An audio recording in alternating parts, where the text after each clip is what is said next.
Dhanbad mayor चुनाव का बिगुल जैसे जैसे बजता हुआ सुनाई देगा आपको और उसकी ध्वनि जैसे जैसे तेज होती जाएगी वैसे वैसे यहाँ पर चुनावी जो महासमर है वो शुरू हो जाएगा और आपको तमाम जो सियासी पारा है वो बढ़ता हुआ नजर आएगा। यहाँ हम आपको बता दें कि धनबाद मेयर मैराथन में फिर चाहे वो सराफा कारोबारी हो या फिर कारोबारी या फिर कॉलेज संचालक, कई सारे ऐसे चेहरे हैं जो धीरे धीरे इस मैराथन में सामने आ रहे हैं। जेएलकेएम जो है वो आज अपने मेयर के चेहरे की घोषणा करने वाले हैं कि कौन होने वाला है जेएलकेएम की ओर से मेयर का चेहरा और कौन इस मेयर मैराथन में हिस्सा लेने वाले हैं। अभी हमारे साथ मौजूद हैं जेएलकेएम के प्रवक्ता सुशील मंडल जी। हम इनसे जानेंगे कि क्या कुछ इनके आगे के प्रोग्राम रहेंगे और क्या कुछ इनके जो प्लान्स हैं वो होने वाले हैं मेयर चुनाव को लेकर के, और जेएलकेएम की तरफ से जो चेहरा है मेयर का वो कौन होने वाले हैं। सबसे पहले आपके व्यूअर्स को जोहार। और चूंकि ये दलीय आधार चुनाव नहीं है और लेकिन अभी जो हमारे वोटर्स हैं जिन्होंने हमें लोकसभा में अपना विश्वास मत दिया है, जिन्होंने विधानसभा में हमें अपना विश्वास मत दिया है, वो कहाँ वोट करेंगे। इसीलिए जेएलकेएम की ओर से हम लोगों ने एक समर्थित उम्मीदवार के रूप में प्रकाश कुमार जी का नाम को आगे किया है। और चूँकि जेएलकेएम एक विजनरी लीडरशिप के लिए जानी जाती है, एक इंटेलेक्चुअल लोगों की टीम है जहाँ पर लोग नए विज़न के साथ शहर के डेवलपमेंट के लिए काम करते हैं, चाहे हम पद में रहें या ना रहें। तो इसी कारवा को बढ़ाते हुए हम लोगों ने प्रकाश कुमार जी के नाम को आगे किया है। प्रकाश कुमार जी के बारे में थोड़ा हमें बताएं, हमारे व्यूअर्स को बताएं कि कौन है वो और उनके बैकग्राउंड क्या कुछ रहे हैं। चूँकि जेएलकेएम में 99% लोग जो हैं वो एजुकेटेड हैं और उसी में से एक हैं प्रकाश कुमार जी, जिन्होंने एनआईटी से पटना से अपनी पढ़ाई को किया है। उसके बाद मास्टर्स उन्होंने लंदन से किया है। उसके बाद शहरी विकास के लिए उन्होंने लगभग 20 से 25 देशों में काम किया है। तो हम लोगों ने एक चिंतन मंथन करने के बाद एक ये डिसीजन पर हम लोग आए हैं कि जैसे उन्होंने दूसरे देशों में उन शहर के डेवलपमेंट के लिए काम किया है, तो अगर वो धनबाद में आकर धनबाद के डेवलपमेंट के लिए काम करते हैं तो निश्चित तौर पर धनबाद में विकास की एक नई ऊर्जा दिखेगी। देखा जा रहा है कि कई ऐसे नामी चेहरे हैं जो इस मेयर मैराथन में हिस्सा लेने वाले हैं। कैसे देखते हैं आप उसे और इस पूरे पार्टिसिपेशन को? नहीं, अधिकांश लोग तो बिजनेसमैन हैं और कोई शिक्षा माफिया है तो कोई अस्पताल माफिया है तो कोई बालू माफिया है तो कोई कोयला माफिया है। तो मैं धनबाद के लोगों से ये कहूँगा कि शिक्षित लोगों को वोट कीजिए, जिनको आप इजीली एक्सेसिबल हों, जिनके पास आप जाकर अपने काम को आसानी से करवा पाएँ, जिनसे आप अपनी जन समस्याओं को आसानी से साझा कर पाएँ। आप वैसे लीडर को वोट कीजिए और धनबाद के विकास में एक अपना अहम योगदान दीजिए। लोगों का ये भी कहना है कि इस बार का मेयर मैराथन जो है इसमें परिवारवाद भी देखने को मिल रहा है। आप इसे कैसे देखते हैं और क्या कहना चाहेंगे? क्या परिवारवाद जो है क्या हावी होने वाला है क्या इस बार? ये तो अभी देखना दिलचस्प होगा कि परिवारवाद जो अभी फ़िलहाल जहाँ तक हावी है वो और हावी होगा कि नहीं होगा। लेकिन अभी फ़िलहाल तो देखा जाए तो जितने भी बाकी कोई दल के समर्थित उम्मीदवार हैं, कोई इंडिपेंडेंट आ रहे हैं, तो सबको शुभकामनाएं जेएलकेएम की ओर से है। आइए, चुनाव में आपका स्वागत है। विगत दिनों आपने भी कई सारी ऐसी बातें कही थी डुल्लू महतो के लिए, उनकी जो पत्नी है वो भी इस बार मेयर मैराथन में हिस्सा लेने वाली हैं। तो कैसे देखते हैं आप इन चीज़ों को और क्या बताना चाहेंगे इसके बारे में? अगर वो आती हैं तो स्वागत है उनका भी धनबाद में, धनबाद के इलेक्शंस में उनका स्वागत है। चूँकि धनबाद का जो सबसे डिसाइडिंग सीट जो एमपी ऑफ धनबाद रहता है वो ऑलरेडी उनके घर पर है। तो अगर मेयर का सीट अगर वो लोग छोड़ दें और आम जनता के लिए रहे, आम जनता के बीच से आया हुआ कोई कैंडिडेट रहे तो ज़्यादा बेहतर होगा। बाकी आए इलेक्शन में स्वागत है। निश्चित तौर पर लोकतांत्रिक देश में चुनाव लड़ने के लिए हर कोई, मतलब ऐसा नहीं है कि आपके घर में विधायक है, आपके घर में सांसद है, आपके घर में कोई और जनप्रतिनिधि है तो आप चुनाव नहीं लड़ सकते हैं। लोकतांत्रिक देश है। आइए, स्वागत है, चुनाव लड़ते हैं, देखते हैं क्या परिणाम आता है। एक सवाल और रहेगा कि जेएलकेएम क्या अन्य जो जिले हैं वहां पर भी मेयर के लिए कोई ऐसा उम्मीदवार खड़ा कर रहे हैं या पार्षद के लिए? देखिए, सबसे पहले तो ये दलीय आधार चुनाव नहीं है कि हम बाध्य हैं कि हर जिला में जहाँ भी आपका नगर निगम क्षेत्र है वहाँ पर हम कैंडिडेट दें। तो आपसी समन्वय हमारे कैडर्स के बीच में, हमारे कार्यकर्ताओं के बीच से अगर जहाँ पर भी एक स्वर में निकलेगा कि हाँ ये हमारे कैंडिडेट हो सकते हैं जहाँ पर हम अपना योगदान अच्छे से दे सकें, तो कार्यकर्ताओं के आपसी समन्वय के बाद कहीं कहीं हम इस बात के अप्रूवल नहीं दे सकते हैं कि हर जगह हम लोग उतारेंगे। कहीं कहीं जहाँ कार्यकर्ताओं के बीच आपसी समन्वय बनेगा, निश्चित तौर पर वहाँ हम लोग कैंडिडेट समर्थित उम्मीदवार के रूप में देंगे। चूँकि ये दलीय आधार चुनाव नहीं है, तो यहाँ ना हमारा चुनाव चिन्ह होने वाला है और ना ही हम लिखित रूप पर इसे दे सकते हैं कि ये हमारे कैंडिडेट हैं चुनाव चिन्ह के साथ। तो समर्थित उम्मीदवार के रूप में बाकी जगह पर भी मिल सकते हैं। तो मतलब ऐसा चांसेस जताया जा रहा है कि और भी जगह पर आपके लोग यहाँ पर मिलेंगे? हाँ, निश्चित तौर पर मेयर प्रत्याशी के रूप में बाकी अलग अलग जिलों में भी नजर आएंगे। तो ये तो आपने सुनी जेएलकेएम के प्रवक्ता सुशील मंडल की बात। अब हम सीधे जुड़ेंगे उनसे जो इस बार मेयर का चेहरा बनने वाले हैं, मेयर उम्मीदवार का चेहरा बनने वाले हैं जेएलकेएम की तरफ से। हम बात कर रहे हैं प्रकाश महतो की, जो कि इंपीरियल कॉलेज ऑफ लंदन से पढ़कर आए हैं और साथ ही साथ हम आपको बता दें कि उन्होंने अर्बन डेवलपमेंट में भी काफी हद तक पढ़ाई की और कई बार उन्होंने धनबाद में जो मुद्दे हैं, यहाँ के जन मुद्दे हैं, उसकी समस्याओं को मुखर होकर उठाया है और साथ ही साथ कुछ प्लान भी उन्होंने साझा किए हैं यहाँ के ट्रैफिक मैनेजमेंट को लेकर के। तो हम सीधे सुनाते हैं आपको उनसे कि क्या कुछ उनके इस बार के चुनावी मुद्दे होने वाले हैं जिन पर वो काम करेंगे। अर्बन डेवलपमेंट का सपना लेकर धनबाद नगर निगम चुनाव के लिए मेयर पद के उम्मीदवार प्रकाश महतो जो हैं वो हमारे साथ जुड़ चुके हैं। हम इनसे जानेंगे कि इनके क्या कुछ मुद्दे होने वाले हैं इस बार के चुनाव को लेकर और धनबाद वासियों को ये क्या कुछ आश्वासित करना चाहते हैं। सबसे पहले तो सर आपको बहुत बहुत बधाई कि आप मेयर के रूप में ये उम्मीदवार जो हैं वो बनने वाले हैं जेएलकेएम की तरफ से। और क्या कुछ आपके इस बार के मुद्दे होने वाले हैं सर? प्रिया जी, पहले तो आपको भी थैंक यू और आपके चैनल को भी थैंक यू जिन्होंने समय निकाला ताकि हम अपने इश्यूज को, अपने थॉट प्रोसेस को जनता के सामने रख पाएँ। तो जैसा आपने पूछा कि क्या ऐसे समस्याएं या जो हम लोग इस इलेक्शन में इतने एग्रेसिव तरीके से आगे आ रहे हैं, तो क्या हमारे इश्यूज हैं। तो हम लोगों ने पूरा एनालाइज किया है कि एक किसी भी इंडिविजुअल, किसी भी जाति, किसी भी समुदाय, कोई भी आता है, उस इंडिविजुअल की लाइफ को सुबह से लेकर शाम तक कैसे अफेक्ट करती हैं छोटी छोटी चीज़ें। जैसे जब आप सुबह उठते हैं, आपको पानी की ज़रूरत पड़ती है, तो क्या आपके घर पे सप्लाई का पाइपलाइन है या नहीं है? अगर नहीं है तो फिर उसके लिए क्या किया जा सकता है। आप नगर निगम में ऐसा हेल्प पोर्टल होगा जहाँ पे आप इन समस्याओं को पहुँचा सकते हैं और उनका समाधान किया जाए। फिर उसके बाद फिर आपके घर में उस वक्त बिजली है या नहीं है, जब आपको ज़रूरत पड़ती है ऑफिस जाने से पहले तैयार होने की। अगर नहीं है तो डेफिनेटली ऊर्जा विभाग वो नगर निगम या मेयर के लिए कोई भी मतलब उनके कार्य क्षेत्र में नहीं आता है। लेकिन हम लोग बहुत सारे सोलर पैनल यूज़ करके, इस तरह के सोलर यूनिट्स लगा के जो डेफिसिट है इलेक्ट्रिसिटी का, वो फुलफिल कर सकते हैं।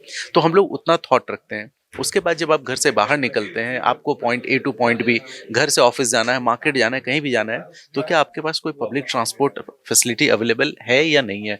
जो इस वक्त हमारे पास सिस्टम्स या पब्लिक ट्रांसपोर्ट अवेलेबल है वो है ऑटो है, टोटोज हैं, इस तरह की चीज़ें, या फिर आप अपने पर्सनल कार से जाते हैं।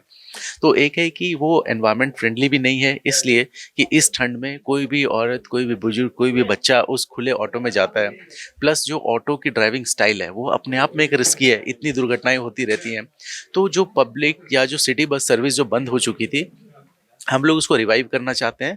क्लोज्ड बस, ज़रूरत पड़े तो एयर कंडीशनड बस। चाहे हमारे देश में बहुत सारे ऐसे शहर हैं जहां JNNURM प्रोग्राम के through urban city bus services इस तरह की चलाई जा रही हैं। उसके बाद में जब सिटी बस की आपने बात कही तो देखा जाता है कि बड़े बड़े शहरों में जो है इलेक्ट्रिक बसें भी आती हैं, पिंक बस जो है वो भी होती है। तो धनबाद में अभी तक नहीं देखा गया है, चाहे वो महिला सुरक्षा के दृष्टिकोण से हो या फिर अन्य। पिंक बस जो है अभी तक यहाँ पर नहीं लागू की गई है, इस पर क्या कहना चाहेंगे सर? देखिए, हम लोग, जैसे मैंने urban development and urban transport में पढ़ाई किया है, तो हमारा सबसे पहला प्रायोरिटी होता है कि हम लोग जो वल्नरेबल पार्ट है सोसाइटी के, छोटे बच्चे जो स्कूल जाते हैं, वो अपने माँ बाप पे डिपेंडेंट न रहे, वो खुद से जा सकें। फिर जो औरतें हैं उनको एक सेफर मोड मिलना चाहिए ताकि उनको दूसरे से खतरा महसूस ना हो। जो बड़े बुजुर्ग हैं वो डिपेंडेंट होते हैं दूसरे पे, तो इनके लिए आपको फैसिलिटी देनी चाहिए। तो जब आप एक पिंक बस लेके आएंगे या एक लेडी या फीमेल स्पेशल बस लेके आएंगे तो उनको एक सेफर मोड मिल जाता है। और जब आप एक सिटी बस चलाते हैं तो बच्चे, बुजुर्ग, उसमें हर कोई ट्रैवल कर सकता है और सेफली ट्रैवल कर सकता है, जिससे आप, चाहे वो बारिश हो, चाहे बहुत गर्मी हो या फिर बहुत ठंड हो, आप उसमें सेफर ट्रैवल कर सकते हैं। तो ये हमारा एक बहुत इंपॉर्टेंट एजेंडा है। प्लस ये एक कैपिटल इंटेंसिव प्रोजेक्ट भी होता है, इसलिए हमें बहुत ध्यान रखना पड़ता है। अब उसके बाद अगर आपका किसी भी वार्ड में किसी भी एक ऐसी जगह पे आपका घर है जहाँ पे हो सकता है कि सड़क का एक्सेस प्रॉपर ना हो, तो जब हम ट्रांसपोर्ट में लास्ट माइल कनेक्टिविटी की बात करते हैं तो हम लोग ये इंश्योर करते हैं कि आपके घर तक इमरजेंसी सर्विसेज पहुंच पाएं, चाहे वो एम्बुलेंस हो या फायर ब्रिगेड हो। आप देखिए बैंक मोड़ के अंदर ऐसी ऐसी जगह हैं जहाँ पे फायर ब्रिगेड की गाड़ियां भी नहीं पहुंच पाती हैं, तो ये बहुत ही रिस्की इशू है। और हम लोग एक कोशिश करेंगे, मैं अभी ये अश्योर नहीं कर सकता, बट जैसे एक हेल्पलाइन नंबर बहुत इंपॉर्टेंट होता है किसी के लिए भी। अब एग्जांपल लेते हैं, जैसे नोएडा में एक 27 ईयर ओल्ड जो इंजीनियर की डेथ हुई, 80 मिनट्स तक वो स्ट्रगल करता रहा। सोचिए 80 मिनट्स कितना समय होता है। अगर मैं आज में किसी भी जिनको हम टीनेजर्स कहेंगे या फिर समझिए जो अर्ली 20s 30s में है, उनसे अगर पूछेंगे कि आप अमेरिका में हैं और आपको कोई तकलीफ आएगी, वो आपको फटाफट बताएंगे कि आप 911 पे कॉल कर लीजिए। वो इमरजेंसी रिस्पांस सिस्टम है। तो हम लोग कुछ ऐसा ही रिस्पांस सिस्टम यहाँ भी लेके आना चाहेंगे ताकि आप समस्या जल्दी से जल्दी पहुँचे। ऐसे जिला प्रशासन की ओर से भी डायल 112 एक इमरजेंसी सिस्टम है जिसमें लोग जो हैं कॉल करके क्विक रिस्पांस का दावा करती है जिला प्रशासन। तो कैसे देखते हैं आप इसे? तो उसी अगर 112 पे अगर ये सिस्टम प्रॉपरली काम कर रहा हो, तो एज नगर निगम की तरफ से as mayor and as ward में एक्सेस देने का काम हम लोग कर सकते हैं कि हम लोग उस सिस्टम का पार्ट बन जाए और उसको और इफेक्टिव तरीके से हम लोग बिल्कुल लास्ट उस पर्सन तक पहुंचा पाए, उस फैसिलिटी को, जो भी शायद बहुत निचले तबके का हो। तो ये हमारा प्लान रहेगा आगे इस पे काम करने का। एक सवाल मेरा यह है सर कि जैसे ही बरसात आती है वैसे ही धनबाद के तमाम लोग जो हैं ये सबसे पहले जो है एक तरह से कह सकते हैं कि कोसना जो है वो सबसे पहले धनबाद नगर निगम को ही कोसते हैं कि चारों तरफ जो है जल जमाव की समस्या हो जाती है। प्रॉपर ड्रेनेज सिस्टम अगर देखा जाए तो ये काफी हद तक कारगर नहीं साबित होता है। तो इसके फेलियर में आपको क्या लगता है, क्या कुछ कमियां हैं? देखिए, हमारे पास मास्टर प्लानिंग की कमी है। हम लोग सिर्फ शॉर्ट टर्म विजन पे चलते हैं। एग्जाम्पल बताता हूँ, रानी बांध के पास में जब सड़क बिल्कुल डूब जाती थी तो उस सड़क को ऊंचा कर दिया गया, बट अल्टीमेटली वो पानी जा कहाँ रहा है इसका सोल्यूशन नहीं निकला। जो आईएसएम के अंदर वो पतली सी सड़क जाती है, सारा पानी अब उसके अंदर जमा होता है।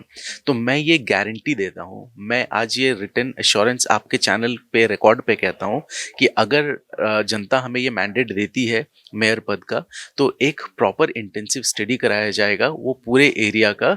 जब हम लोग उसकी जिसको कहते हैं स्टॉर्म वाटर ड्रेनेज प्लानिंग की हम लोग पूरी एक कंसल्टेंसी कंपनी को लेके आएंगे और कॉम्पिटिटिव बिडिंग से, और एक कंसल्टेंसी कराई जाएगी जिससे ये पता लगे कि हमारे शहर में हाई पॉइंट्स और लो पॉइंट्स कहाँ कहाँ हैं। क्या उन लो पॉइंट्स पे हमारे डिस्चार्ज पॉइंट्स बने हुए हैं, चाहे कोई तालाब हो कोई नदी हो, क्या वो ऐसी पॉइंट्स हैं? अगर नहीं है तो वहाँ तक पहुँचाने के लिए हमें ड्रेनेज बनानी है। ये मैं गारंटी और ये मैं अश्योर करता हूँ, क्योंकि ये मेरा अपना फेवरेट सब्जेक्ट भी है एक तरीके से ट्रांसपोर्ट के बाद, कि मैं अर्बन में ये चीज़ें डेवलप करा पाऊँ। तो एक कॉम्प्रिहेंसिव स्टडी कराने के बाद में एक प्रॉपर ड्रेनेज नेटवर्क बनेगा और फेज वाइज उसका इम्प्लीमेंटेशन किया जाएगा। पहले बड़े ड्रेन्स, फिर मीडियम ड्रेन्स, फिर छोटे ड्रेन्स। आश्वासन की आपने बात कही सर, तो कोई ऐसे 3 आश्वासन बताएं जो कि अभी नगर निगम जो है प्लानिंग तो उसने बहुत सारी की थी लेकिन उसका फेलियर देखने को मिल रहा है। जैसे कि वेंडिंग जोन जो है वो अभी उसका फेलियर देखने को मिलता है, वीरान पड़ी रहती हैं वो अक्सर। इसी तरह से कुछ और ऐसे 3 पॉइंट्स हमें बताएं जो कि आपके, अगर आप बतौर मेयर धनबाद में चुने जाते हैं तो वो समस्याओं का समाधान आप त्वरित रूप से करेंगे। सबसे पहले तो मैंने नगर निगम का जो पूरा फाइनेंशियल स्टेटमेंट होता है, मैंने 2020-22 से लेकर 2025-26 तक का पूरा फाइनेंशियल स्टेटमेंट मैंने स्टडी किया है कि आखिर नगर निगम के इनकम क्या है और एक्सपेंसेस क्या है। तो मैं ये देखता हूँ कि जो होल्डिंग टैक्स है उससे नगर निगम को काफ़ी इनकम होता है, लेकिन होल्डिंग टैक्स जो है वो एक आम जनता के ऊपर एडिशनल बर्डन है। इन एडिशन टू हम लोग इनकम टैक्स पे करते हैं 30% स्लैब में, तो बहुत ही ज़्यादा पैसे कटते हैं। हम लोग कोई भी सामान परचेज कर रहे हैं उसके अंदर जीएसटी पे कर रहे हैं। इवन मतलब छोटी से बड़ी चीज़ें हर जगह टैक्स की बहुत ज़्यादा लायबिलिटी हमारे ऊपर है। तो ये शायद मेरे कार्य क्षेत्र में मेरे पावर में आएगा कि मैं होल्डिंग टैक्स में रियायत दे पाऊँ। तो मैं ये चाहूँगा कि होल्डिंग टैक्स पे थोड़ी कटौती करूँ, 50% तक का रिबेट, और जो खेती वाली ज़मीन है उन पे कोई होल्डिंग टैक्स न लगे। तो ये पहले होगा कि होल्डिंग टैक्स को रिड्यूस करने के लिए मैं प्रयास करूँगा। दूसरा ये है, जैसे मैंने सिटी बस सर्विस का बताया कि एक ट्रांसपोर्ट फैसिलिटी होनी चाहिए हर किसी के पास। तो हम लोग पहले ये कोशिश करेंगे कि बच्चों के लिए, बुजुर्गों के लिए, स्टूडेंट्स के लिए, महिलाओं के लिए पहले वो सर्विस फ्री हो। ठीक है। और अगर लगता है कि फाइनेंशियल बर्डन आ रहा है 1 साल के बाद, 1.5 साल के बाद, तो हम लोग सोचेंगे कि कुछ एक मिनिमल फीस रखी जाए। बट जब शुरू करेंगे तो इन सेक्शंस के लिए वो फ्री होगा, बच्चे, महिलाएं और बुजुर्ग के लिए फ्री होगा वो बस सर्विस। उसके अलावा जो पार्किंग की समस्या बहुत आती है, आप ये देखेंगे आए दिन न्यूज़पेपर्स में आता रहता है कि बिल्डर्स बिल्डिंग बना रहे हैं बट पार्किंग जो है वो स्पेस सेल कर दे रहे हैं। तो हमारा ये बिल्कुल एक स्ट्रिक्ट एक्शन होगा, हम अपने लेजिस्लेशन में ये चेंज लाएंगे कि जो भी बिल्डिंग अप्रूव हो रहा है उसकी कैपेसिटी के बेसिस पे, कि वो 2 फ्लोर का है, 3 फ्लोर का है, 4 फ्लोर का है, जितनी ऑक्यूपेंसी है उसके प्रोपोर्शन में पार्किंग होनी चाहिए। अगर नहीं है तो उस बिल्डिंग का प्लान अप्रूव नहीं होगा। इस सो दैट कि सड़क से जो है हमारी ट्रैफिक जैम की समस्या आए दिन स्टील गेट में जगह होती है, ये कम से कम हट जाए। अब आप देखिए कितने सारे मॉल्स बन गए उस जगह पे, आप सैटरडे और संडे परेशान हो जाते हैं जब आप फैमिली के साथ जाएंगे। एक तो बेसमेंट पार्किंग नहीं मिलता, आप सड़क पे खड़ी करते हैं तो आपके ऊपर 650 रुपए का चालान कर दिया जाता है। फिर जैसे पार्किंग की फीस ली जाती है तो कभी पता ही नहीं चलता कि पार्किंग की फीस कब हटा दी गई है और कब ली जा रही है। जब मन करता है कोई भी वेंडर 20 रुपए का पार्किंग आपसे ले जाता है, आप उससे झगड़ा नहीं कर सकते। तो पूरे शहर में पार्किंग फ्री कर दी जाएगी, ये मैं एश्योर करता हूँ। तो ये हमने आपको सुनाई आने वाले मेयर पद के चुनाव में जो खड़े होने वाले उम्मीदवार हैं प्रकाश महतो, उनके क्या कुछ प्लान्स होने वाले हैं और धनबाद वासियों को उन्होंने जो आश्वासन दिए हैं वो किस हद तक कारगर साबित होते हैं, ये धनबाद की जनता ही बताएगी। और इस बार हम आपको बता दें कि मेयर मैराथन का जो चुनाव है इसका बिगुल बज चुका है और इसकी ध्वनि जैसे जैसे तेज होगी आपको हर तरफ जो है उम्मीदवारों की भीड़ लगती हुई नजर आएंगी और साथ ही साथ जो चुनाव का प्रचार प्रसार है वो भी काफी ज्यादा तेज होता हुआ नजर आएगा। फिलहाल जेएलकेएम ने तो अपना उम्मीदवार खड़ा कर दिया है, अब देखना यह है कि आने वाले उम्मीदवार कौन होंगे और कौन किस पर भारी पड़ता है, ये इसकी पल पल की जानकारी हम आपको यूं ही देते रहेंगे। फिलहाल इस खबर में इतना ही, हम फिर लौटेंगे कुछ प्रमुख खबरों के साथ। तब तक के लिए देखते रहें मिरर मीडिया, सहयोगी मुकेश के साथ प्रिया पांडे।